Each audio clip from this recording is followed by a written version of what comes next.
오늘 나누실 성경 말씀은 역대하 34장 1절에서 7절 말씀입니다. 역대하 34장 1절에서 7절입니다.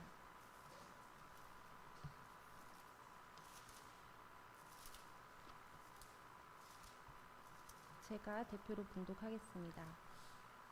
요시야가 왕위에 오를 때에 나이가 8세라 예루살렘에서 31년 동안 다스리며 여호와 보시기에 정직하게 행하여 그의 조상 다윗의 길로 걸으며 좌우로 치우치지 아니하고 아직도 어렸을 때 곧 왕위에 있은 지 8년에 그의 조상 다윗의 하나님을 비로소 찾고 제12년에 유다와 예루살렘을 비로소 정결하게 하여 그 산당들과 아세라 목상들과 아로 새긴 우상들과 부어 만든 우상들을 제거하여 버리매 무리가 왕 앞에서 바알의 제단들을 헐었으며 왕이 또 그 제단 위에 높이 달린 태양상들을 찍고 또 아세라 목상들과 아로 새긴 우상들과 부어 만든 우상들을 빻아 가루를 만들어 제사하던 자들의 무덤에 뿌리고 제사장들의 뼈를 제단 위에 불살라 유다와 예루살렘을 정결하게 하였으며 또 므낫세와 에브라임과 시므온과 납달리까지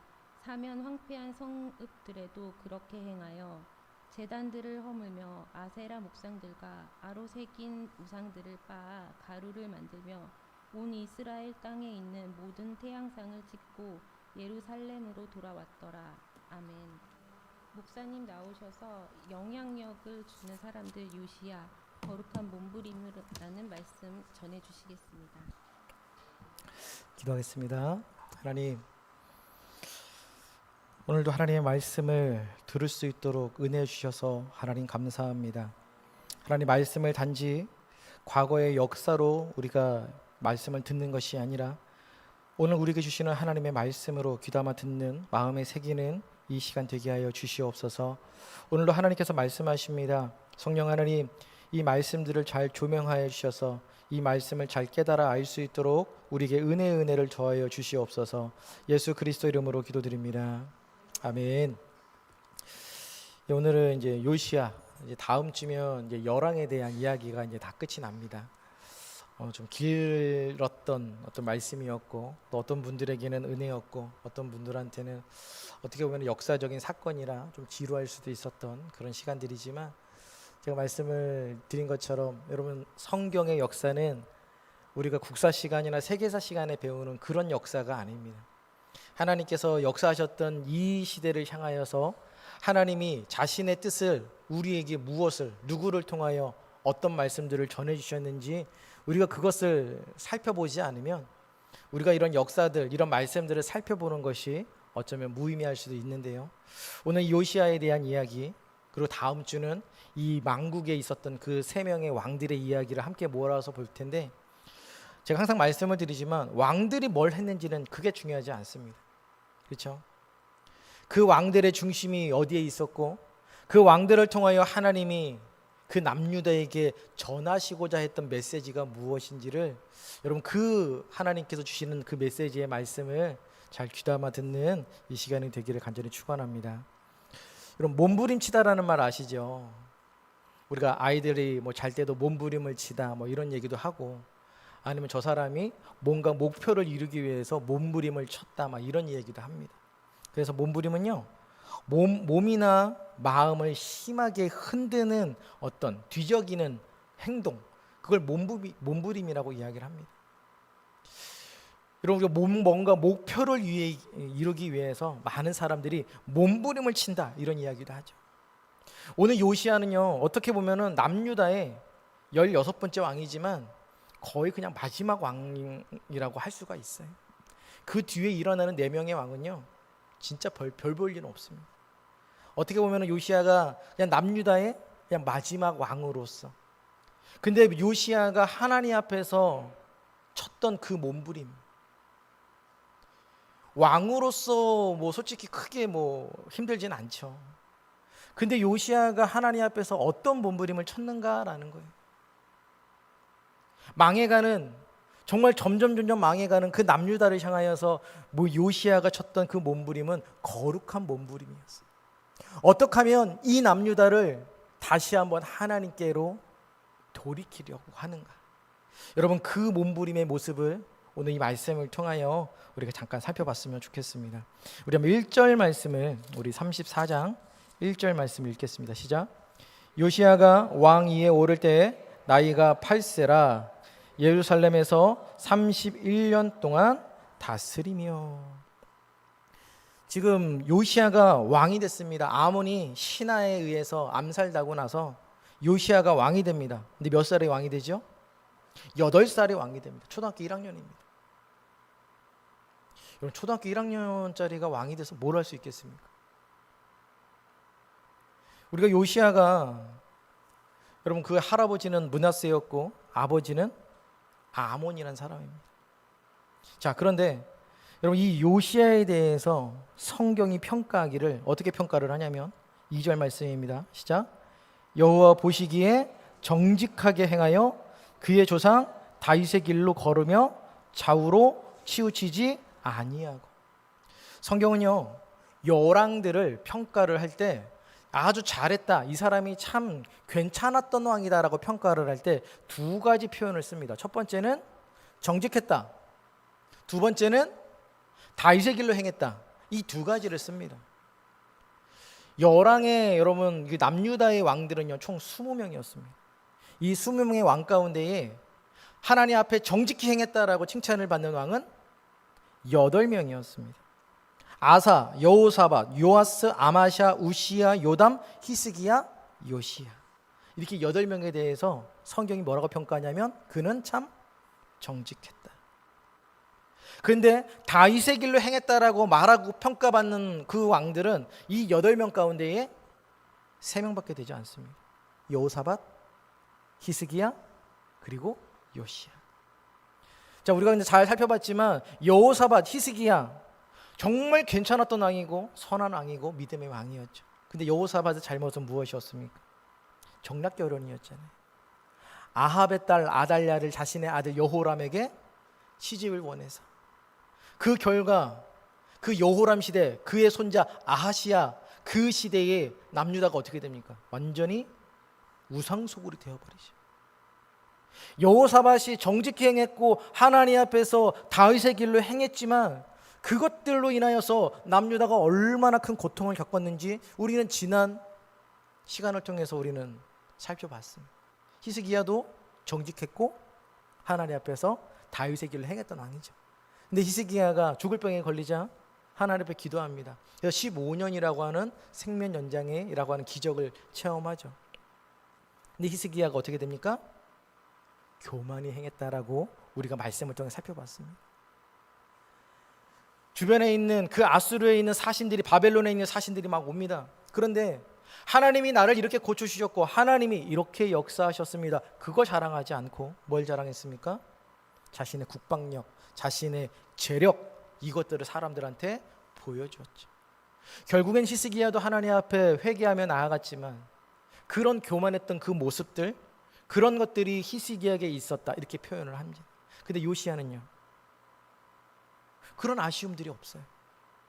8살이라고 하는 그 어린 나이에 왕이 됐지만 그는 처음부터 31년을 다스리면서 39살에 죽을 때까지 요시야는 하나님 앞에서 그런 흠이 없는, 어떻게 보면 다윗 이후에 최고의 성군이고 정말 다윗을 가장 많이 닮았다라고 평가하는 왕 요시야.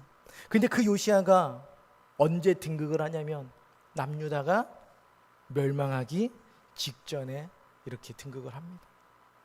여러분, 8살이 왕이 됐다고 말씀을 드렸잖아요. 우리나라 조선에도 나이 일찍 이렇게 왕이 된 사람들이 많죠. 그러면 일찍 왕이 되면 누군가가 도와줄 수밖에 없어요. 그래서 뭐 대왕 대비가 도와주든 아니면 뭐 친인척이 도와주든 아니면 어떤 신하들이 도와주든 누군가가 도와줘야 돼요. 왕이 스스로 자신의 생각을 가지고 뭔가를 쫙 펼쳐가기 전까지는 누군가가 도와줘야 됩니다. 그러면 당연히 요시야에게도 누군가의 도움이 필요했겠죠. 그런데 성경은 누가 도와줬다는 이야기는 잘 나오지 않습니다. 그래서 우리가 이 말씀들을 전체적으로 봤을 때에 우리가 생각해 볼 수 있는 건, 제가 지난주도 말씀을 드렸지만 므낫세가 악한 왕이잖아요. 정말 남유다의 희대에 정말 그와 같은 왕이 없습니다. 55년이나 다스려요. 그러니 남유다가 완전 쑥대밭이 되죠. 근데 그가 죽기 한 5년 6년 전에 바벨론의 포로로 끌려갔다가 그곳에서 므낫세는 하나님을 만나고 회개합니다. 그리고 예루살렘에 돌아와서 자신이 지었던 모든 우상들을 다 부수기 시작하고 이스라엘 백성들에게 명령합니다. 백성들아, 이제 여호와께로 돌아와라. 근데 그게 쉽게 됐다고 안 됐다고 말씀드렸나요? 안 됐다고 말씀을 드렸죠. 여러분, 이게요, 한번 망가지는 건, 제가 도미노 말씀드렸잖아요. 쌓는 건 너무 오래 걸립니다. 근데 무너지는 건요, 한순간. 그러니 여러분, 우리의 신앙도 마찬가지인 겁니다. 여러분들이 지금까지 신앙생활 잘 하신 거 하나님의 은혜죠. 그런데 여러분, 그것 때문에 우리가 교만이 행해서는 안 돼요. 언제 어떻게 우리가 무너질 수 있는지 모릅니다. 그리고 무너지는 건요, 순차적으로 무너지는 게 아닙니다. 그냥 순식간에, 한순간에 언제 저 사람이 믿음이 있었냐, 정말 그렇게 보일 듯이 순식간에 무너집니다. 그래서 여러분, 우리가 이 말씀을 통해서 우리 스스로를요 항상 점검하셔야 돼요. 정말 내가 하나님 앞에 오늘도 온전하게 서 있는가? 하나님께서 은혜 주셔서 그 므낫세가 돌아와서 막 그런 선한 영향력들을 끼칩니다. 바로 그때 누가 태어나죠? 그렇죠. 바로 그때 이 요시야가 태어나는 겁니다. 당연히 자녀들이요 부모들의 영향력도 많이 받습니다. 그렇죠? 근데 우리 조선시대도 그렇고 지금도 보게 되면 부모들은요 어떻게 보면은 참 살기 바빠서 자녀들 제때 이렇게 돌보지를 못하는 것 같아요. 저도 이렇게 생각을 해보면 저희 아이들이 어떻게 지금까지 키워왔는지 솔직히 잘 기억이 나지 않습니다. 그냥 맨날 그냥 바빠서 허덕여서 그냥 그 아이들 어떻게든 그냥 뭐라 그럴까요? 일을 해내는 거? 그냥 거기에 지쳐서 그냥 이렇게 달려왔던 것 같아요. 뭔가 여유롭게 뭔가 아이들을 돌봤던 기억이 별로 없는 것 같아요. 근데 이제 할머니, 할아버지가 되시면 조금은 달라지시죠. 시간도 좀 있고 마음에 여유도 좀 있고. 그래서 이제 자녀를 바라보는 것과 손주를 바라보는 건 다르다라고 말씀을 하시더라고요. 저는 아직 몰라서. 그래서 여러분, 그 므낫세가 아마 거의 매일 끼면서 그 요시야를 향하여서 말씀을 가르치고 여러분 기도를 하고, 뭐 이건 성경에 나와 있지 않아서 분명하지는 않지만 그래도 수많은 신학자들이 그런 영향들을 받지 않았겠는가. 그리고 여러분, 그의 어머니의 이름이 기록되어져 있습니다. 웬만하면 왕들의 이름이, 그 어머니의 이름이 기록이 돼 있을 때는 딱 둘 중에 하나입니다. 엄청나게 못됐든지 아니면 엄청나게 괜찮았든지 둘 중에 하나일 때 기록이 되어지는데, 오늘 이 요시야의 어머니 여디다, 여러분 솔로몬의 여러분 이름이 여디디아거든요. 여디다는요 이 여디디아의 여성형 이름이에요. 사랑받는 자.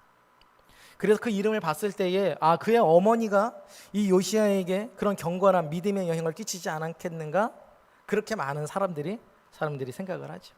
왜냐하면 8살의 이 왕이 국정을 할 수가 없어요. 그런데 그가 왕이 돼서 국정을 펼쳐가고 왕이 된 지 8년 만에 드디어 뭘 단행하냐면 종교개혁이라고 하는 걸 단행을 하거든요. 아무런 영향력도 받지 못하고 아무런 교육도 받지 못했는데 어느 날 갑자기 요시야가 확 깨달아가지고 종교개혁을 했다? 그렇게 볼 수는 없죠. 누군가로부터 꾸준하게 이런 믿음의 영향을 받고 이제 그가 16살이 됐을 때, 자기의 어떤 주관적인 걸 가졌을 때 그가 비로소 뭘 시작하냐면 종교개혁이라고 하는 걸 단행을 합니다. 우리 한번 3절 말씀을 함께 읽겠습니다. 시작. 아직도 어렸을 때 곧 있은 지 8년에 그의 조상 다윗의 하나님을 비로소 찾고 제12년에 유다와 예루살렘을 비로소 정결하게 하여 그 산당들과 아세라 목상들과 아로새긴 우상들과 부어 만든 우상들을 제거하여 버리매. 참 재밌는 표현을 씁니다. 아직도 어렸을 때에. 그렇죠? 16살이에요. 16살이면 우리 준선이 정도 나이 되는 거예요.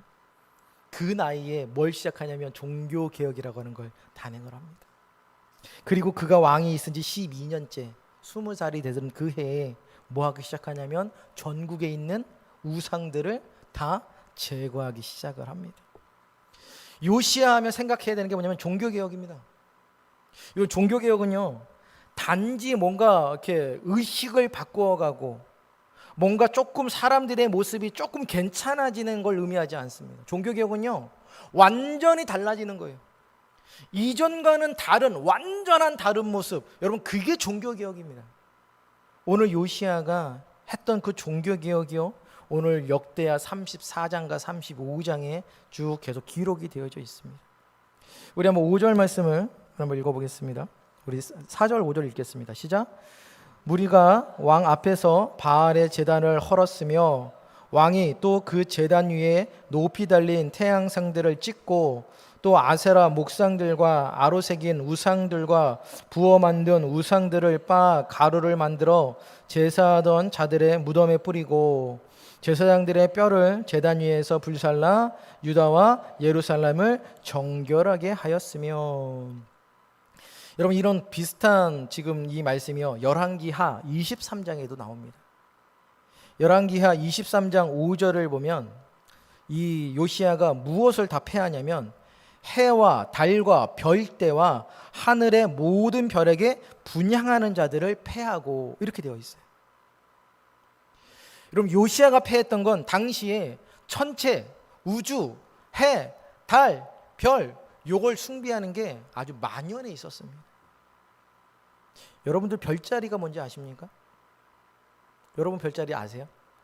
별자리라는 게 있어요. 요즘 젊은 아이들이 별자리가 뭐야 그러면 태어난 그 생일대로 해가지고 12자리예요. 별자리가 엄청 많은데 그 많은 그 별자리 중에서 제일 중요한 자리를 12궁자라고 그럽니다. 그래서 그거를 12개월로 나눠서 1월은 무슨 자리, 2월은 무슨 자리 막 해서 12월은 무슨 자리에서 이렇게 별자리를 하고 서로 연인들끼리 물어봅니다. 이 별자리랑 이 별자리가 잘 산대 막 이러면서 궁합도 보고 막 이렇습니다. 지금은 재미로 이렇게 얘기를 하지만 옛날에는 재미가 아니라 진짜 별자리를 숭배했습니다. 그래서 이 별자리를 숭배한다는 건 뭐냐면 별한테 점쟁이가 물어보는 거예요. 요즘 뭐 국정농단 그러는데 진짜 국정농단은 이런 거예요. 여러분, 왕이 누구한테 가서 물어보냐면 점쟁이한테 가서 물어봅니다. 어떻게 해야 될까요? 그러면 점쟁이가 어떻게 합니까? 보자 하면서 해가지고 12자리 별자리를 이렇게 점을 쳐서 점괘를 내면 그걸 가지고 왕들이 국정에 이렇게 가는 거예요. 여러분, 이런 모든 것들을 어떻게 하냐면 요시야가 금지합니다. 그리고 그 신들에게 분향했던 그 모든 것들을요, 불태워 없애버립니다. 여러분, 므낫세가 돌아와서 이거 다 없애버리거든요. 근데 갑자기 이게 어디서 났을까요? 아버지 아몬이 다시 만든 거예요. 아버지 아몬이 2년 동안 다시 만드는 걸 요시야가 16살 되던 그 해에 전국에 있는 모든 우상과 제단과 산당을 순식간에 다 부수기 시작을 합니다. 그리고 하늘에 있는 별과 달과 해와 이 모든 천체를 숭배하는 걸 전면적으로 금지를 시킵니다. 그리고 여러분, 이 열왕기 하를 보게 되면 23장에 보게 되면 어떤 걸 또 부시냐면 성전 가운데에 뭐가 있었냐면 아세라를 섬기는 남자 창기들이 있었어요. 여러분, 이게 이방에 있는 우상들 바알 아세라는요, 이 음란한 거하고 뗄래야 뗄 수가 없습니다. 왜냐하면 아세라와 바알은요, 풍요의 신이에요. 풍요 뭔지 아시죠? 여러분, 곡식이 여러분 이렇게 우리가 풍년이 되려면요, 땅이 비옥해야 되고 하늘에 비가 많이 와야 돼요. 그래야 풍년이 되는 겁니다. 근데 이때 당시에 사람들의 사고방식은 뭐였냐면 바알과 아세라가 이 전체 비와 땅과 이런 것들을 다스리는 신인데 우리 인간들하고 똑같다고 생각을 한 거예요. 저 신들도 흥분을 하고 막 이래야 더 많은 것들을 이 땅에 내려줘야 이 땅이 비옥할 거라고 생각을 한 거예요. 그러니까 이들은 맨날 신전에서 그 자신이 섬기는 그 신들을 흥분시키기 위해서 맨날 이런 성적인 것들이요, 이 신전에서 난무했던 겁니다. 그런데 여러분, 이 아몬과 므낫세가 성전에다가 뭘 만들어 놓냐면, 성전 한 가운데에다가 아세라를 섬기는 남자 창기, 여자들이 왔을 때 그 남자들이 성 대접을 할 수 있도록 성전 한 가운데에 그런 집, 매매, 성매매를 할 수 있는 집을 만들어 놓고 거기에서 음란한 짓거리를 하는 거예요. 어디서요? 성전 한 가운데에서. 여러분, 그러면 말 다 한 거죠. 이때 당시에 이 영적인 여러분 타락이 얼마나 심했는지 알 수 있는 여실한 대목입니다. 여러분, 요시야가 왕이 되자마자 이걸 어떻게 해버립니까? 그렇죠, 완전 부셔버립니다. 그리고 어떻게 보면 인간의, 우리의 관점으로 봤을 때는 참 잔인해 보이는데, 제사장들을 더 어떻게 해요? 죽인 거에서 끝나지 않죠. 불태워버립니다. 불살라버립니다. 거기서 끝나지 않습니다. 어떻게 하죠? 예, 뼈가루를 다 빻아버립니다. 그리고 그거를요, 뿌려버립니다. 사람들 입장에서, 우리 인간적 입장에서, 오, 왜 이렇게 잔인해? 근데 여러분, 오늘도 제가 오전 말씀 가운데도 말씀을 드렸지만, 여러분, 하나님 앞에 헌신은요, 내 생각, 내 관점이 아닙니다. 하나님 앞에 설 자가 누구냐라는 거예요. 요시야의 종교 단행은 인간적 마음이 아니라 하나님 앞에 서 있는 거예요. 얼마나 하나님의 우상 숭배를 싫어했는가에 대한 요시야의 실행이고 단행이었다라고 하는 겁니다. 여러분, 하나님이 우상 숭배를 싫어하는 건, 미워하는 건 그냥 우리가 이런 거 음식 안 먹을래, 이런 정도의 싫은 게 아닙니다. 하나님은 증오하시고 분노하시는 거예요. 근데 우리가 그 하나님이 싫어하는 걸 우리가 어떻게 하는 거죠? 그걸 끝까지 단행하는 겁니다. 그러니 여러분, 요시야가 그 하나님의 마음을 알아 어떻게 하는 거예요? 그 하나님이 싫어하시는 것들을 하나하나 부숴나가기 시작합니다. 그리고 여러분, 히스기야도 산당을 부쉈지만 온전하게 다 못 부십니다. 제가 계속 말씀드렸죠. 산당이 부수기 힘든 이유. 종교, 정치, 여러분, 이 모든 것들이 다 물려 있는 거예요. 정치가 물려 있고, 경제가 물려 있고, 여러분, 종교가 물려져 있는 거예요. 여러분, 거기 함부로 손댈 수 있을까요? 왕이라도요, 쉽지 않아요. 여러분, 왕이라고 여러분 그거 폐쇄하면, 그러면 이 사람들이 하루아침에 실업자 되는 겁니다. 그럼 나라가 다 먹여 살릴 겁니까? 산당이 한두 개가 아닌데요. 산당에 종사하는 사람이 얼마나 많습니까? 그 사람들 다 나라에서 먹여 살릴 건가요? 그럴 수 없어요. 일권이 들어가 있고, 힘이 들어가 있고, 종교가 있고, 정치가 있고, 왕이라도 함부로 할 수가 없습니다. 그런데 요시야가 어떡합니까? 부셔버립니다. 여러분, 이 부순다라고 하는 말이요, 얼마나 이 요시야가 감당해야 될 이 피해와 반발이 얼마나 컸는지를 여러분 생각해 보셔야 돼요. 여러분, 집 만약에 부신다고 나라에서 공권력 가지고 오면은 여러분 순순히 내주시겠어요? 그렇죠. 길거리에 누워야죠. 절대로 못 부신다, 누워야죠.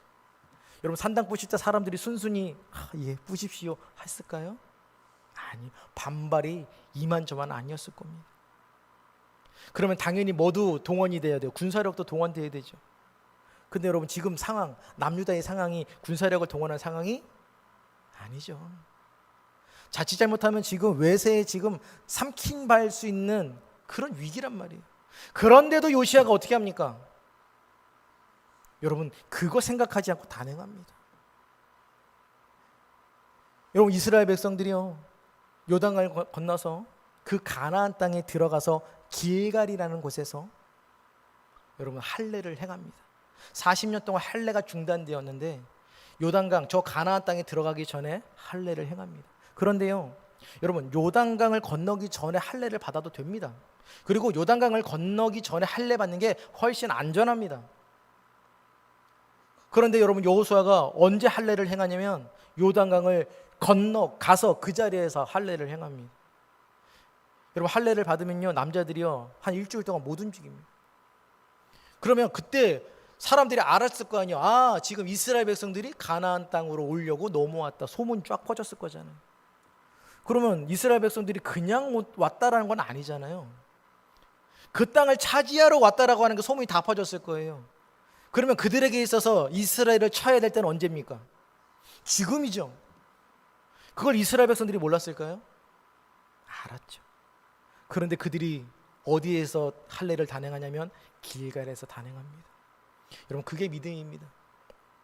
인간의 생각은요, 그 전에 해야 돼요. 하지만 그들이 길갈에서 담대히 할례를 받을 수 있었던 건 하나님이 우리를 지켜주신다. 여러분, 요시아의 믿음이 거기에 있는 겁니다. 요시아의 그 상황으로는, 국적 상황으로는 하면 안 됩니다. 이런 거 하면 안 됩니다. 근데 요시아가 어떻게 합니까? 단행하죠. 그리고 요시아가 이런 일을 했을 때 나이가 몇 살이라고요? 16살. 여러분, 아무리 왕이지만 16살의 그 소년이 명령하는 게 얼마나 힘이 있었을까요? 그런데요, 그 16살의 소년 왕이 명령을 하자 순식간에 사람들이 일사불란하게 쫙 움직이기 시작합니다. 그래서 여러분, 그가 그렇게 16살에 시작했던 게 언제 끝나냐면 20살 때. 여러분, 그때부터 본격적으로 시작이 되고, 그리고 26살 때 6년이 지나고 나서 본격적으로 이 산당과 모든 우상이 제거되는 게 그때 이렇게 완료가 됩니다. 그리고 나서 여러분, 계속해서 여러분 이 요시아에 대한 이야기가 나오는데, 단지 산당만 부순 것이 아니라 뭐도 부시냐면 이제 흰놈의 골짜기에서 쌓았던 제단. 여러분, 흰놈의 골짜기는 므낫세, 여러분 그 앞에 있는 아하스가 제일 먼저 세웠던 제단이에요. 자신들의 아들들을 인신으로 제사를 드렸던 그곳입니다. 근데 므낫세는 누구도 그 자리에서 드렸다고요? 자기 아들. 여러분, 왕이 자기 아들을 드렸는데 백성들이 가만히 있을 수 있습니까? 아마 이 므낫세 때는요, 정말 광란에 여러분 극치를 달렸던 시대입니다. 근데 아몬도 그걸 그대로 이어봤습니다. 근데 그게 여전히 어떻게 있었던 거예요? 존재하고 있었던 거예요. 그래서 요시아가 어떻게 합니까? 그 흰놈의 골짜기를 부셔버리죠. 그리고 오늘 성경을 우리가 봤더니 태양신을 숭배했던 그 제단을 부셨다, 이 얘기가 있어요. 여러분, 태양신은요, 중동에 있던 모든 신의 근간이 되는 신이 태양신입니다. 애굽의 제일 가장 1위, 가장 높은 신이 누구죠? 라예요. 라가 누구냐면 태양신이에요. 하여튼 이 아세라부터 시작해서 중동에 있었던 모든 신들의 가장 정점에 있는 신은요, 태양신입니다. 그러니 이 태양신을 숭배하는 건 정말 자기의 최고의 모든 것들을 다 드리는 이 숭배 행위인데, 이 태양신이 맨날 그 불마차를 타고 전 우리나라 그 모든 지역을 이렇게 순찰한다라고 사람이 믿었어요. 그러려면 뭐가 있어야 돼요? 마차가 있어야 되잖아요. 마차가 있으려면 뭐가 있어야 되나요? 말이 있어야 되죠. 근데 이게 불마차예요, 불마차. 그럼 불마차를 말이 끌면 말이 어떻게 될까요? 죽잖아요.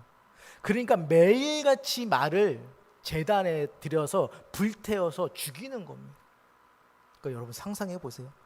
이때 당시만 해도 말은요, 군사력과 여러분 이거 밀접한 관계가 있는 그런 건데, 이 말을 하루에도 수십 마리씩 죽여야 됩니다. 그러니 얼마나 많은 돈이 낭비가 됐겠습니까? 그거를 요시아가 어떻게 합니까? 처절하게, 완전하게 여러분 이걸 다 부셔버리죠.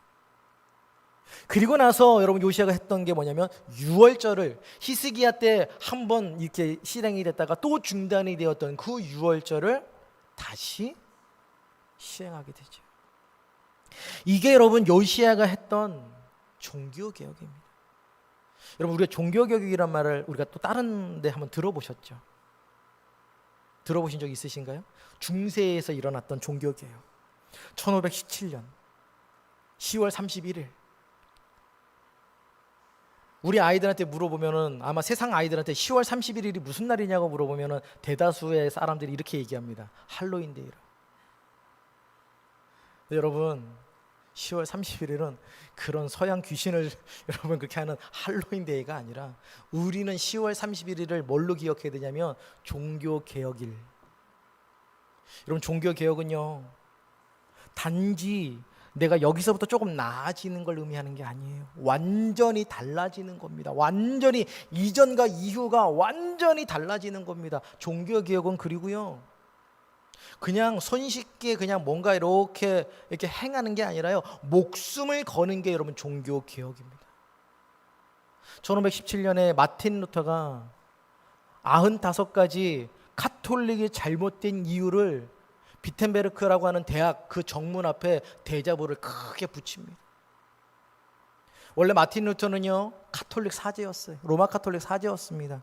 근데 그가 아무리 봐도 이건 아니라는 거예요. 그리고 그가 로마서를 읽다가 회심을 하죠. 아, 로마 카톨릭이 말하고 있는 것들이 잘못됐구나. 그러면서 95가지 잘못을 거기다가 붙여놓습니다. 근데 여러분, 마틴 루터가 여러분 하루 중에 새벽, 아침, 오후, 저녁 가운데 언제 붙였을까요? 그 대자보를 새벽같이 붙입니다. 왜 새벽같이 붙였을까요? 그죠? 아무도 안 볼 때. 여러분, 만약에 그 붙이는 거 들키면 어떻게 될까요? 그렇죠? 끌려가는 거예요. 여러분, 마틴 루터라 그래가지고 두렵지 않고 그러지 않아요.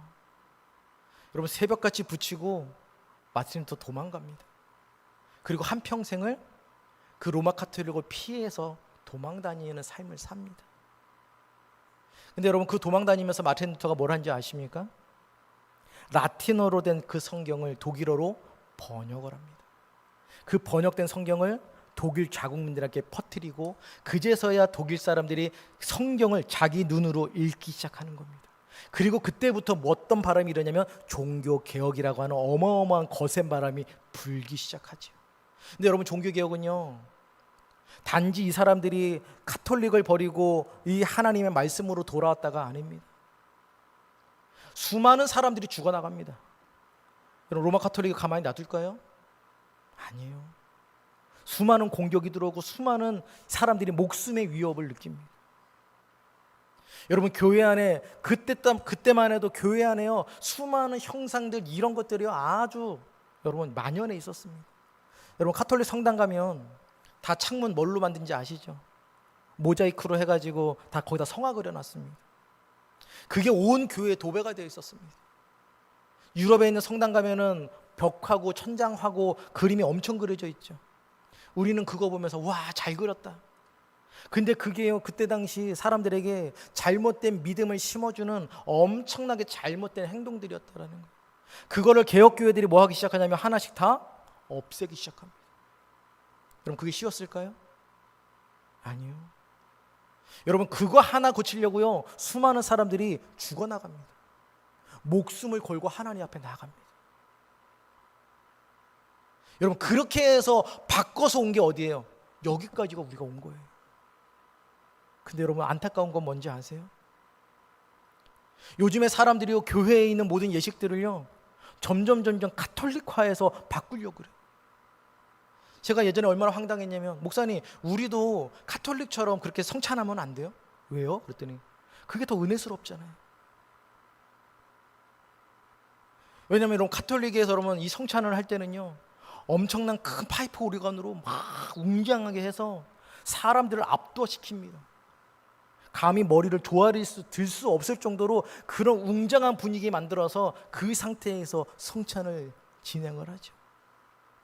우리 개신교에서 하는 성찬과 그거의 성찬을 비교해 봤더니 카톨릭 성찬이 훨씬 좋아 보인다라는 거예요. 그래서 그냥 사람들이 그냥 쉽게 이야기합니다. 우리도 저거 하면 안 돼요? 여러분, 그거 바꾸려고요, 얼마나 많은 우리의 믿음의 선배들이 죽어나갔는지 몰라요.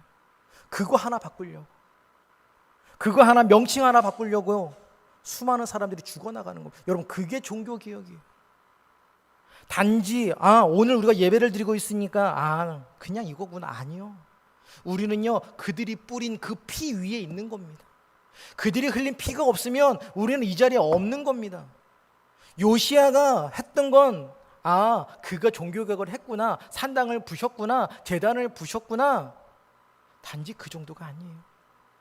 우리가 이 말씀을 읽었을 때 단지 요시야가 그런 거 했구나, 그냥 그런 역사책 읽는 개념으로 읽으시면 절대로 안 됩니다.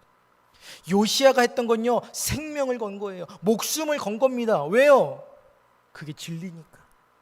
그게 하나님 앞에서 바른 행동이니까 요시야는 거기에다가 모든 걸 다 걸었던 겁니다. 여러분, 요시야가 그런 것들이 무섭지 않았을까요? 두렵지 않았을까요?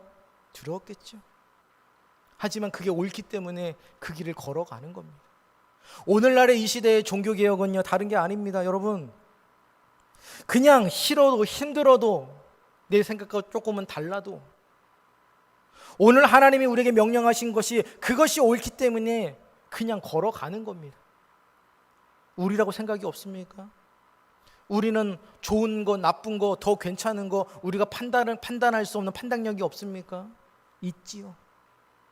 하지만 그럼에도 불구하고 어떻게 하는 거예요? 그것이 옳은 것이 아니라, 하나님이 원하신 것이 아니라 이것이 옳다라고 선택하며 그 길을 걷는 겁니다. 여러분, 요시야가 있었던 그 망국의 시대는 이 시대랑 똑같은 거예요. 그때만 망국이 아니라 지금도 망국입니다. 지금도 말세입니다. 우리는 언제나 말세를 살아가는 사람들입니다. 그러면 그 말세와 같은 그 일들이요, 요시야 그 있었던 그 일들이요, 지금도 일어나고 있습니다. 수많은 교회들이 붕괴되고 있고, 수많은 신학들이 붕괴되고 있고, 수많은 말씀들이 잘못 전해지고 있고, 그런 가운데에서도 그래도 우리가 이 말씀 붙들자고 우리가 버텨나가는 겁니다.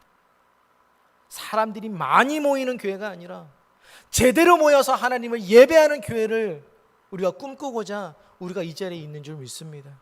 여러분, 그게 이 시대의 종교개혁이에요. 종교개혁은 외로운 거예요. 사람들이 막 동참해주면 좋겠지만 그렇게 많이 동참하지 않습니다. 왜요? 위험하고 내 목숨을 걸어야 돼서 많은 사람이 동참하지 않아요. 참 안타까운 건 이런 요시야가 좀 오래 살았으면 참 좋았을 텐데 요시야가 금방 죽습니다. 근데 요시야의 죽음이요, 황당합니다. 어느 날 애굽이 사신을 보내요. 자, 나 니네 나라 우리 군대를 이끌고 좀 통과할 건데 좀 길을 좀 내줬으면 좋겠어. 이 애굽이 왜 이스라엘을 통과하려고 하냐면 지금 바벨론하고 아수르랑 싸웠습니다. 바벨론은 당시에 신흥 강자였고 아수르는 지금 지는 별입니다. 이미 아수르의 수도 니느웨가 함락됐습니다. 그래서 이 니느웨의 모든 군대와 왕이 갈그미스라고 하는 곳까지 후퇴를 한 상태예요. 근데 애굽 입장에서는 아수르가 멸망해버리면 혼자서 바벨론하고 상대를 해야 되는데 이건 큰 부담이거든요. 그러니까 애굽 입장에서는 누가 버텨줘야 돼요? 아수르가 버텨줘야 됩니다. 그래서 애굽이 이 아수르를 도와주려고 갈그미스로 올라가야 되는데 갈그미스는 이 이스라엘하고 붙어있는 그 도시예요. 그래서 가장 빨리 가려면 어딜 가야 되냐면 이스라엘을 관통해서 가야 됩니다. 그래서 사신을 보내는 거예요. 통과만 할 수 있게끔 해달라. 근데 요시야가 길을 안 비켜줍니다. 그래서 애굽이 계속 회유하는 거예요. 아니야, 나 진짜 지나가기만 할게. 나 너랑 안 싸우고 싶어. 그러니 제발 좀 지나가게만 해줘. 근데 요시야가 안 비켜줘요. 끝끝내 싸웁니다. 그래서 어쩔 수 없이 애굽이 남유다를 공격을 하고 그 전쟁 가운데에서 요시야가 허망하게 화살을 맞고 죽습니다. 여러분, 우리가 임진왜란 때도 그랬죠. 임진왜란은 우리나라와 싸울 마음이 없었어요. 우리나라 조정한테 얘기하죠. 우리는 명을 치러 갈 거니까 길만 좀 내달라. 그런데 그 일본이 우리나라한테 발목 잡힐 줄 몰랐죠. 여러분, 지금 상황이 비슷한 거예요. 요시야한테 이야기하는 거예요. 우리 길만 통과만 할게. 좀 길만 비켜줘. 비켜줬어도 괜찮았을 거예요. 근데 요시야는 왜 안 비켜줬을까요? 여러분, 이건 뻔한 거예요. 지금은 여러분 기름만 내주면 되지만 전쟁이 여러분 이렇게 확산이 되면 남유다는 전쟁에 여러분 이 포화 속에서 헤어나올 수가 없어요. 그리고 계속해서 이런 물자를 공급받으려면 어디서 공급받아야 됩니까? 저 멀리 이집트에서 가져와야 되나요? 거긴 너무 멀어요. 어디에서 공급해야 돼요? 남유다에서 공급해야 됩니다. 그러면 남유다는 길 내주는 순간 이 아수르와 바벨론과 이 이집트 세 나라의 이 전투 속에 휘말려 돌아갈 수밖에 없는 거예요. 그래서 요시야가 목숨을 걸고 여러분 이건 막습니다. 여러분, 요시야가 다윗 이후에 최고의 성군이라고 말씀을 드렸잖아요. 그의 죽음을 딱 보니까 어떻습니까? 성군과 같은 그런 죽음은 아니죠. 좀 뭔가 좀 아쉽죠. 어떻게 보면 좀 초라하죠. 근데요, 성경은요 요시야의 죽음을 그렇게 초라하다라고 말하지 않습니다.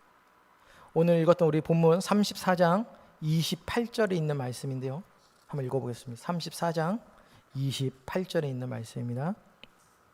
함께 읽습니다. 시작. 그러므로 내가 내게 너희의 조상들에게 돌아가서 평안히 묘실로 들어가게 하리니 내가 이곳과 그 주민에게 내리는 모든 재앙을 내가 눈으로 보지 못하리라 하셨느니라. 이에 사신들이 왕에게 복명하니라. 여러분, 하나님께서 요시야에게 이야기합니다. 내가 이 남유다에게 내리는 모든 재앙을 요시야 살아생전에 요시야가 살아있으면서 그것을 보지 못하게 하리라. 여러분, 왕이 됐을 때의 가장 여러분 비참한 건 내가 죽는 게 아닙니다. 내가 다스리는 나라가 속절없이 망해가는 게 참을 수 없는 고통입니다. 근데 하나님이 여러분 그 요시야에게 무엇을 명령하십니까? 그 망해가는 그 나라를 네 눈으로 보지 못하게 하겠다. 여러분, 그게 은혜인 줄 믿습니다. 요시야는요 허무하게 죽은 게 아니라 하나님의 은혜 안에서 복된 죽음을 맞이한 줄 믿습니다. 여러분, 그렇게 남유다는요 역사 가운데 그 나라는 이제 사라져 가는 겁니다. 근데 우리가 여러분 기억해야 되는 것, 이 열왕의 역사를 통해서 기억해야 되는 건 한 가지입니다. 이스라엘의 역사가 어땠네 저땠네, 여러분 우리가 그걸 기억할 필요가 없고요. 이 열왕의 역사를 통해서 우리가 기억해야 되는 건 한 가지, 어떤 길이요? 우리가 걷는 이 길이 과연 어떤 길이냐라는 거예요. 믿음의 길이냐, 정직한 길이냐, 다윗의 길을 내가 따라가고 있냐, 하나님이 인정하시는 그 길을 걸어가고 있는가, 아니면 내 멋대로 우상을 섬기는 그 길 가운데 걸어가고 있는가. 우리는 이 모습을 통해서 우리의 모습을 계속해서 여러분 되돌아봐야 되는 줄 믿습니다. 정말 여러분 정직하게만 행하는 자가 아니라 하나님 앞에서 그 믿음의 길, 다윗의 길을 걷는, 그 길을 걷는 여러분들 되시기를 축원합니다. 여러분, 정직은요 하나님 앞에서예요. 하나님 앞에서 내가 온전하게 행하는 게 정직한 길입니다. 근데 다윗의 길은 뭘까요? 다른 사람에게까지 영향력을 끼치는 길입니다. 제가 계속 말씀드리죠. 신앙생활 나 혼자 잘하는 게 중요하지 않아요. 하나님이 원하시는 건 나와 더불어 내 옆에 있는 자들과 함께 자라라고 하는 것이 하나님께서 우리에게 주시는 뜻인 줄 믿습니다. 그래서 우리는요 정직한 길을 걸어가셔야 되는 거고 다윗의 길을 걸어가셔야 되는 겁니다. 그리고 여러분, 이 믿음의 왕들이 항상 등극하며 하는 게 뭐였냐면 종교개혁이었어요. 하나님께로 돌아가자라고 하는 운동이었습니다. 그런 모습이 우리 가운데 더 나타나는 줄 믿습니다. 여러분, 우리가 언제나 하나님께로 돌아가야 합니다. 내 모습이 온전히 하나님 앞에 잘 가고 있는지 못 가고 있는지 말씀을 비추어 항상 비춰보시기를 소망합니다. 그리고 언제나 하나님 앞에 서 있는 우리가 되기를 원합니다. 여러분, 하나님에 서 있는 건요 많은 대가가 필요합니다. 근데 그 수많은 대가를 지불하고 나서라도 우리는 그 자리에 서 있어야 되는 줄 믿습니다. 왜냐하면 그것이 하나님께서 우리에게 원하시는 길이시기 때문인 줄 믿습니다. 여러분, 종교개혁이 시작되는 것도 참 힘들고 어렵지만 더 힘든 건요 그걸 지켜나가는 거예요. 여러분들이 하나님 앞에 결단한 것도 참 대단하고 중요하지만 더 중요한 건 그 결단한 대로 밀고 나가는 게 중요한 겁니다. 근데 여러분, 그게 우리 힘으로 안 되죠. 그래서 매일같이 예배당에 모여서 기도하시기를 바랍니다. 하나님, 내가 하나님 편에 서 있기를 원합니다. 하나님, 내가 잘못된 신앙에서 올바른 신앙으로 내가 바뀌기를 소망합니다. 그런데 하나님, 내 힘으로 안 되오니 오늘도 나와 함께하여 주시옵소서. 오늘도 그 믿음의 길, 정직의 길, 다윗의 길을 걸어가게 하여 주시옵소서. 결단하시는 여러분 되시기를 간절히 부탁을 드리겠습니다.